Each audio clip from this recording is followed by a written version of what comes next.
Halo bro, balik lagi sama gue Koko Brewok. Di video kali ini masih di episode yang namanya hair transplant. Nah, untuk yang nggak tahu hair transplant itulah metode memindahkan rambut dari bagian belakang kepala ke bagian depan kepala. Ya bukan bagian depan aja sih, bisa aja bagian atas ini, tapi normalnya ngambil rambut dari belakang sini atau pinggir sini, karena di area sana gak akan ngalamin yang namanya kebotakan. Gak pernah ada orang yang memang botak di area sini dan di sininya banyak rambut. Kalau itu terjadi, itu adalah pitak, bukan botak ya.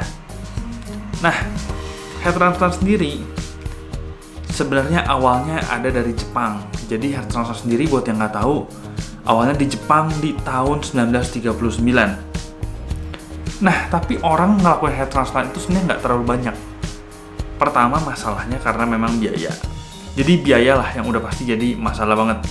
Karena memang harga dari hair transplant sendiri termasuk cukup mahal. Atau memang orang ini cukup malas.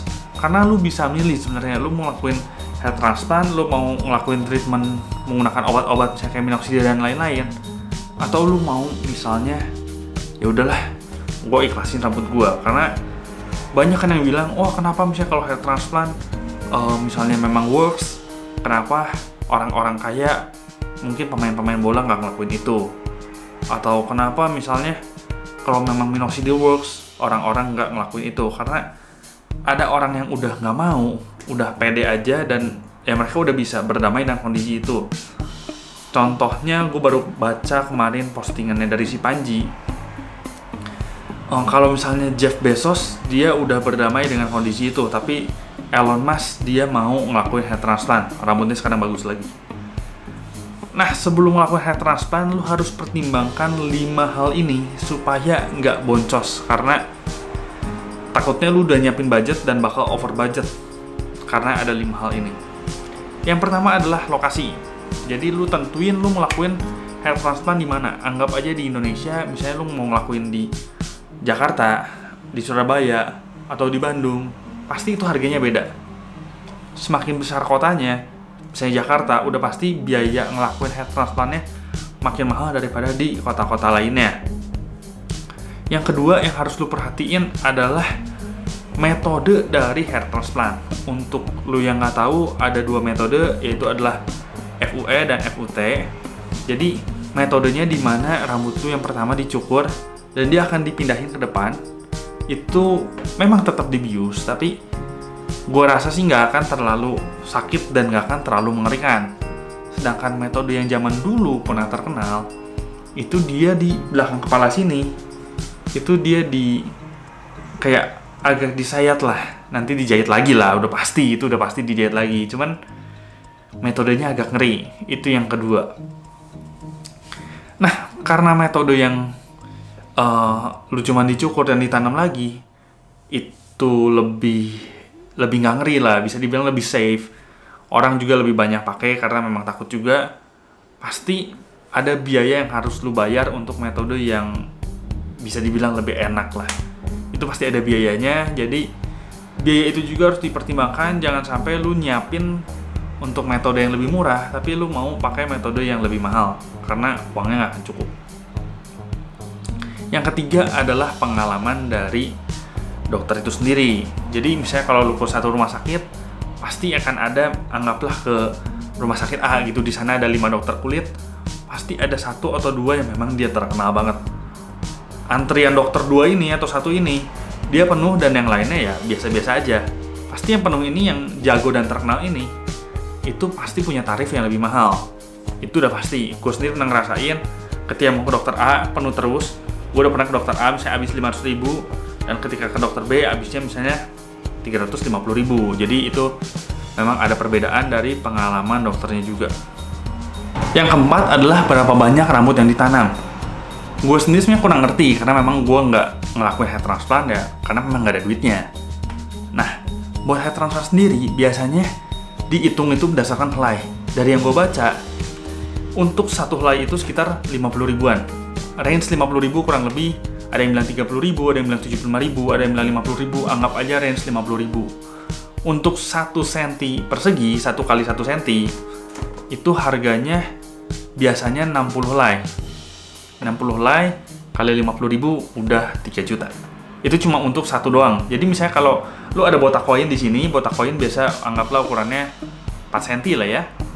Itu udah sekitar makan duit 12 juta. Jadi tergantung juga. Ada yang bilang pakai sesi juga. Jadi gue memang nggak tahu tentang prosedur hair transplant ini. Ada yang bilang 50-200 juta per sesi. Apakah hair transplant ini maksudnya kayak dia harus dilakuin beberapa kali? Karena kan hair transplant itu setahu gue 6-8 jam. Gue nggak tahu apakah setelah 6-8 jam itu prosesnya selesai atau misalnya lu harus datang berkali-kali, itu kan cukup bikin repot. Jadi itu juga harus dipertimbangkan biaya kayak gitunya, karena memang lumayan. Dan yang kelima atau yang terakhir yang harus kalian pertimbangkan juga adalah biaya-biaya lain kayak biaya konsultasi. Karena biasa konsultasi itu berbayar, biaya konsultasi. Terus gue taunya karena gue pernah DM HDI Indonesia, jadi dia bilang datang dulu aja konsultasi, biasanya itu kena biaya lah sekitar mungkin berapa ratus ribu untuk konsultasi. Biaya konsultasi, biaya misalnya perawatan biar obat nahan sakitnya, terus lu perawatan misalnya udah 2 minggu atau udah sebulan harus balik, harus dikontrol gitu. Terus kayak obat-obat lain kayak obat biar nahan biar nggak bengkak, itu harus dipertimbangkan juga karena biaya-biaya pretelan kayak gitu sebenarnya lumayan juga, bisa jutaan. Kebanyakan orang ketika ngelakuin yang namanya hair transplant, mereka cuman kayak, oh ya hair transplant anggaplah satu rambut 50.000, oh ya mau pakai berapa ribu helai. Itu mereka cuman mempertimbangkan itu. Belum lagi mereka nggak mempertimbangkan untuk hasil yang maksimal. Setahu gue ngelakuin hair transplant tuh 2 kali. Ini dari yang gue tahu, kalau memang ada salah sorry. Cuman yang pertama itu karena dia nggak akan bisa langsung taruh rapet banget, jadi dia taruh biar kelihatan ya berambut gitu. Tapi kalau lu perhatiin sebenarnya lu bisa lihat dari hasil yang transplant, gue bisa lihat dari edocel kelihatan dia nggak rapet banget. Kalau gimana kena air atau dari atas kena cahaya matahari agak sedikit carang. Mungkin itu ngelakuinnya 1 kali. Harusnya ngelakuin hair transplant untuk hasil yang katanya bagus, oke, itu sekitar 2 kali. Jadi udah di hair transplant, udah tumbuh, masih ada sedikit-sedikit agak carang, nggak setebal area biasanya, yang ngelakuin hair transplant lagi. Jadi memang biayanya berkali-kali lipat, perawatannya juga mahal, konsultasi dan obat-obat lainnya.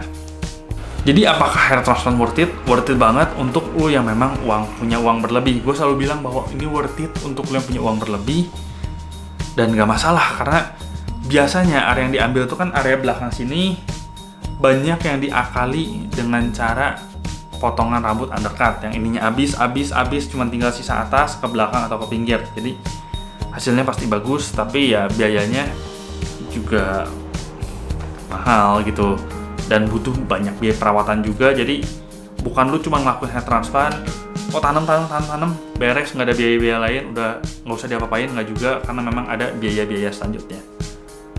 Oke, segini aja videonya. Jangan lupa untuk like, share, komen, dan subscribe di sini. Gua Koko Dawak pamit dulu.